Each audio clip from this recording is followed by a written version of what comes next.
Hello students, welcome back to my channel. Today I'm going to talk about University of Burgundy, which is a public university of France. So how to apply in this university, what's the procedure, I will guide you in this video. So don't forget to subscribe my channel, watch the video until the end. Description में link दे दिया गया है आपको और आप इसकी officially website पर आ सकते हैं। और यहाँ पर जो इंग्लिश में कोर्सेज ऑफर किए जा रहे हैं वो आपको स्क्रीन पर नज़र आ रहे होंगे और आप खुद भी एक्सप्लोर कर सकते हैं इनको और चेकआउट कर सकते हैं अपने कोर्सेज़ को।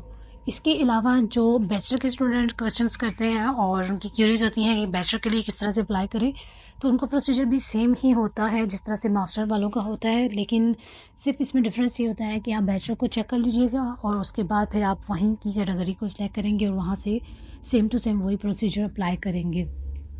तो यहाँ पर मैं आपको लिंक जो है वो प्रोवाइड कर दिया है, आप लिंक पर क्लिक करेंगे और यहाँ पर फर्दर यूनिवर्सिटी की सारी डिटेल्स जो है वो किस तरह से अप्लाई करना है, कैसे इनरोलमेंट करनी है, नेक्स्ट अगर आपको एडमिशन मिल जाता है तो आपने किस तरह से उसको जो है वो आगे फर्दर उसके प्रोसेस करना है। तो यहाँ पे मैं आपको डेडलाइंस भी बता देती हूँ कि कौन कौन सी डेडलाइंस हैं। तो यहाँ पर आपको स्क्रीन पर नज़र आ रही होंगी डेडलाइंस। तो ये कोर्सेज़ हैं और इनकी डेडलाइंस जो है वो मेंशन है। तो कुछ ऐसी हैं जिनकी जो डेडलाइंस है वो जून में है और कुछ की 24 मई को है। तो आप अपने कोर्स से रिलेटेड जो है वो कोर्स को चेक कर लें और डेडलाइन को चेक कर लें और इस यूनिवर्सिटी में आप अप्लाई कर सकते हैं। इसके अलावा जब आपको जो है वो आपने बैचलर में अप्लाई करना है या फिर आपने मास्टर के लिए अप्लाई करना है, वो सारी डिटेल्स यहाँ पर लिखी हैं। आप एक बार इसको रीड आउट किया करें क्योंकि हर यूनिवर्सिटी का सिनेरियो जो है वो अलग होता है। तो आप फ्रांस की जब भी किसी यूनिवर्सिटी में अप्लाई करें तो पहले उसकी वेबसाइट को चेक कर लिया करें, एक्सप्लोर कर लिया करें और उसको फर्दर इसको रीड आउट उनकी इंस्ट्रक्शंस को देख लिया करें, ठीक है। तो यहाँ पर मैं आपको स्क्रीन पर दिखा रही हूँ कि यहाँ पर जो है वो सारी जितनी भी इसकी रिक्वायरमेंट्स हैं वो यहाँ पर हैं। तो हम चलते हैं इसकी एप्लीकेशन की तरफ, किस तरह से अप्लाई करना है और कैसे करना है। इसका भी जो एप्लीकेशन होगी ई कैंडिडेट के ज़रिए आपने भी यहाँ पर अप्लाई करना है। एक क्वेश्चन था किसी स्टूडेंट का, उन्होंने पूछा था कि क्या सब यूनिवर्सिटीज़ के अलग अलग से ई कैंडिडेट अकाउंट्स बनाएंगे। जी बिल्कुल, जिस तरह से आप अप्लाई करेंगे उसी तरह यूनिवर्सिटीज़ के आपने ई कैंडिडेट जो अकाउंट्स है वो क्रिएट करेंगे। तो सबसे पहले आपने क्लिक करना है क्रिएट अकाउंट पर। उसके बाद आपने क्रिएट अकाउंट पर क्लिक करने के बाद आपने जो है यहाँ पे अपना डेटा फिल करना है, राइट योर नेम। यहाँ पे आप पेज को ट्रांसलेट कर लें और इसके बाद आपने जो है वो अपना नेम लिखना है और उसके बाद आपने फर्स्ट नेम लिखने के बाद आपने यहाँ पे अपना ईमेल एड्रेस लिखना है और इसके बाद आपने कंफर्मेशन ईमेल लिखना है। Then you will create your password और इसके बाद आपने जो है वो पासवर्ड कंफर्मेशन लिखनी है और इसके बाद आप सेव पर क्लिक कर देंगे।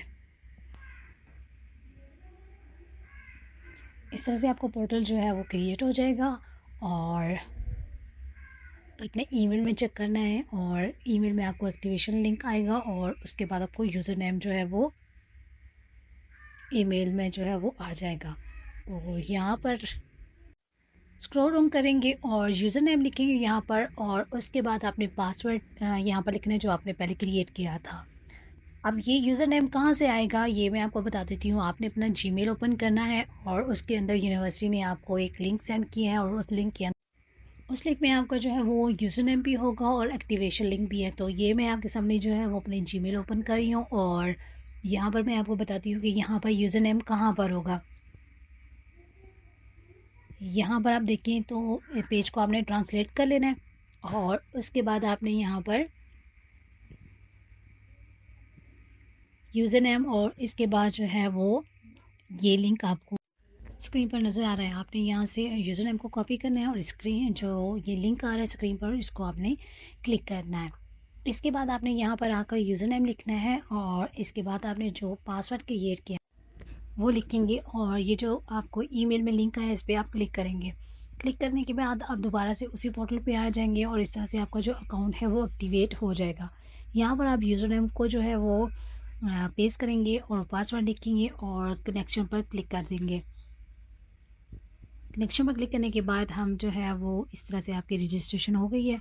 अब जो है आपने लेफ़्ट साइड पर जहाँ पर लिखा हुआ है इन्फॉर्मेशन, पर्सनल इन्फॉर्मेशन लिखा होगा वहाँ पर आप क्लिक करेंगे। पेज को ट्रांसलेट कर लीजिएगा और इसके बाद आपने जो है इंटर इन्फॉर्मेशन पर क्लिक करना है और यहाँ पर आपने सबसे पहले जो है वो अपनी नेशनलिटी सेलेक्ट करनी है। आप किसी भी कंट्री से हैं, पाकिस्तान, इंडिया, बांग्लादेश, सऊदीया, कहीं से भी है, तो आप यहाँ पर अपनी नेशनलिटी सेलेक्ट करेंगे और उसके बाद आपने जो है वो सेव पर क्लिक कर देना है। इसके बाद आपने जो है वो नेक्स्ट अपनी इन्फॉर्मेशन जो है वो ऐड करनी है। फर्स्ट आपने जो है वो यहाँ पे अपने सिविलिटी को सिलेक्ट करना है और उसके बाद आपका जो नेम है वो यहाँ पे ऑलरेडी मेंशन होगा, आप यूज़र नेम लिख सकते हैं और अगर इसको स्किप करते हैं तो वो आपकी अपनी चॉइस है। उसके बाद आपने जो है यहाँ पर अपनी डेट ऑफ बर्थ लिखनी है और यहाँ पर आप डेट ऑफ बर्थ को लिखेंगे और उसके बाद और यहाँ पर आपने भी जो है वो कंट्री सेलेक्ट करना है। कंट्री सेलेक्ट करने के बाद आपने जो है वो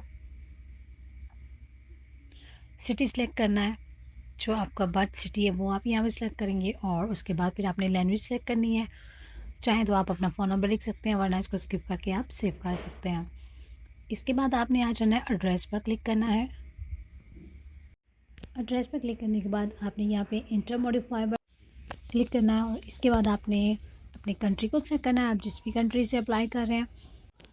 कंट्री सेलेक्ट करने के बाद आपने यहाँ पर जो है वो अपने सिटी का नाम लिखना है, जिस सिटी से भी है, और इसके बाद आपने जो है वो होम एड्रेस लिखना है जहाँ पर आप रह रहे हैं, या फिर अगर आपके दो एड्रेस हैं तो वो भी आप यहाँ पर मेंशन कर सकते हैं। ठीक है, इसके बाद आपने जो है वो सेव क्लिक पर क्लिक करना है और इस तरह से आपकी जो इन्फॉर्मेशन है वो यहाँ पर सेव हो जाएगी। उसके बाद आपने हाई डिप्लोमा पर क्लिक करना है और यहाँ पर आपने जो है अपना ईयर ऑफ ग्रेजुएशन लिखना है, जो भी आपका है, जब भी आपकी डिग्री जो है वो कंप्लीट हुई है वो आप यहाँ पर लिखेंगे। और इसके बाद आपने जो है वो टाइप सेलेक्ट करनी है, जिस भी फील्ड में आपने जो है वो अपना बैचलर कंप्लीट किया है। पहले आप पेज को ट्रांसलेट कर लीजिएगा, उसके बाद अगर यहाँ पे आपकी फ़ील्ड है तो आप उसको सेलेक्ट कीजिएगा, अगर नहीं है तो वो भी मैं आपको बताती हूँ फिर आपने क्या सेलेक्ट करना है। तो ये सारी फील्ड्स जो हैं वो यहाँ पर अवेलेबल है। अगर इनमें से कोई आपकी फ़ील्ड है तो आप इसमें से चूज़ कर सकते हैं और पेज को ट्रांसलेट कर लें ताकि आपको जो है ना वो ईज़िली समझ आ सके। इसके बाद अगर आपकी फ़ील्ड यहाँ पर नहीं है तो यहाँ पर मैं आपको जो है वो बता दूं कि आपने यहाँ पर क्या सेलेक्ट करना है। यहाँ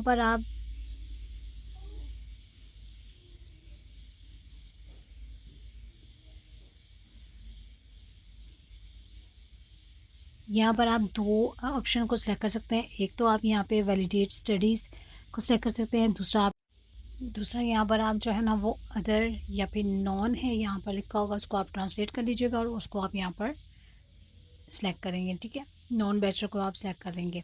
उसके बाद आपने यहाँ पर जो है वो सिलेक्ट करना है ऑनर्स, जो अभी आपका पासेबल है, एक्सीलेंट है, गुड है, तो वो आप उसको सिलेक्ट करेंगे। इसके बाद आपने जो है वो कंट्री सेलेक्ट करना है और उसके बाद आपने सेव पर क्लिक कर देना है।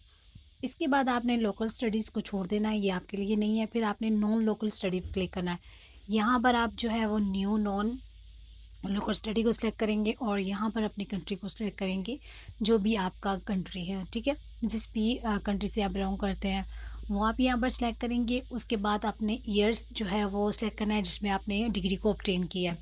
उसके बाद आपने जो है वो ट्रेनिंग सेलेक्ट करनी है जिसमें आपने जो भी पढ़ा हुआ है। ठीक है, जो भी आपकी फील्ड है वो आप यहाँ पर सिलेक्ट करेंगे।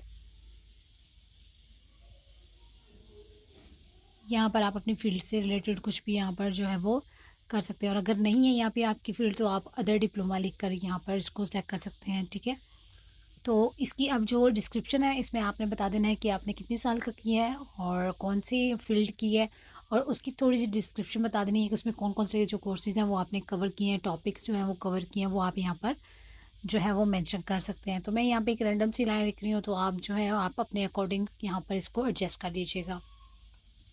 इसके बाद आपने यहाँ पर जो है वो ऑब्टेन पर क्लिक करना है और ऑब्टेन पर क्लिक करने के बाद आपने यहाँ पे यस करना है। अगर तो आपको डिग्री मिल गई है तो आप यस करेंगे और अगर अभी कंटिन्यू है तो आप जो है इन प्रोग्रेस करेंगे और अगर आपको नहीं अभी तक मिली तो आप नो करेंगे। ठीक है, फिर उसके बाद आपने ऑनर्स जो है वो सिलेक्ट करना है, जो भी आपको मिला है, एक्सीलेंट, ऑनरेबल, जो भी आपका है वो आप यहाँ पर सेलेक्ट करेंगे और उसके बाद आप क्लिक करेंगे सेव पर।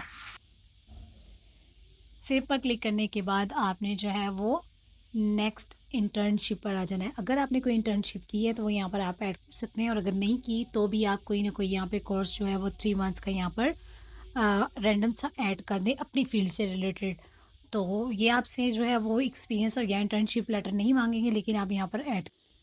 इसके बाद आपने क्लिक करना है वर्क एक्सपीरियंस पर। वर्क एक्सपीरियंस पर जब आप जो है वो क्लिक करेंगे तो यहाँ पे आपने ये लिखना है, और इसके बाद जो है आपने जहाँ जहाँ भी आपने जॉब की है वो यहाँ पे सारा आप ऐड कर सकते हैं। अगर आपकी एक ही जॉब अभी तक कंटिन्यू है तो आप उसके बारे में यहाँ पर लिख सकते हैं, और उसके टाइटल के बारे में, डिस्क्रिप्शन के बारे में, वो फिर सब कुछ आप यहाँ पर ऐड करेंगे। उसके बाद हम आ जाते हैं एप्लीकेशन पर। आपने एप्लीकेशन पर क्लिक करना है, और उसके बाद न्यू एप्लीकेशन पर क्लिक करने के बाद आप यहाँ पर इस पोर्टल पर आ जाएंगे। यहाँ पर आपके जो है वो कोर्सेज अवेलेबल हैं, और यहाँ पे काफ़ी सारी फील्ड्स हैं जहाँ पर आपकी एडमिशन जो है वो ऑफ़र जो है वो कर रहे हैं, और अभी इनकी जो रिमेनिंग डेट्स हैं वो डिपेंड करती हैं आपके कोर्सेज़ पर। यहाँ पे काफ़ी स्टूडेंट मुझसे ये पूछते हैं डेडलाइन बता दें, डेडलाइन बता दें। फ्रांस के यूनिवर्सिटीज़ की कोई डेडलाइन नहीं होती, उनके कोर्सेज़ की डेडलाइन होती है, वो आप चेक किया करेंगे तो आपको पता चलेगा। तो यहाँ पे मैंने एक मास्टर का जो कोर्स है वहाँ सेलेक्ट किया, और उसका मैंने आपको बताया कि ये यहाँ पर डेट्स उसकी अवेलेबल हैं, कहाँ से कहाँ तक है। तो यहाँ से फ्राम जो है वो ये फेब से स्टार्ट हुई है तो मई तक जा रही हैं, और कुछ जून तक जा रही हैं। तो आपका जो भी फील्ड आप यहाँ पर पहले चेक कर लिया करें, स्क्रॉल डाउन राइट से लेफ्ट करके, और फिर इसको आप जो है वो चेक कर लें, और उसके बाद आप यहाँ पर अप्लाई कर सकते हैं। और कुछ कहते हैं कि जी मैं पूरी एप्लीकेशन नहीं बताती, कैसे अप्लाई करना है, प्रोसीजर नहीं बताती। फ्रांस का इतना ही प्रोसीजर होता है। जो फॉर्म यहाँ पर होते हैं उन्हें कैसे फिल करना होता है, वो आपने अपनी जो है वो उसमें बायोडाटा जो है वो फिल करना होता है। वो मैं आपका डेटा फिल नहीं कर सकती, मैं जस्ट आपको रैंडम एक गाइडेंस दे सकती हूँ कि आपने इस तरह से करना है। तो यहाँ पर मैं एक कोई भी रैंडम सी फील्ड यहाँ पर जो है वो मैं चेक कर लेती हूँ, जस्ट आपको दिखाने के लिए। यहाँ पे ये देखिए ये फील्ड है, और यहाँ पर इनकी डिफरेंट डेट्स हैं ऑनलाइन अप्लाई करने की, कि जो भी है आप यहाँ पर चेक कर लीजिएगा, डेट भी चेक कर लीजिएगा। उसके बाद यहाँ पे आप अप्लाई कर सकते हैं।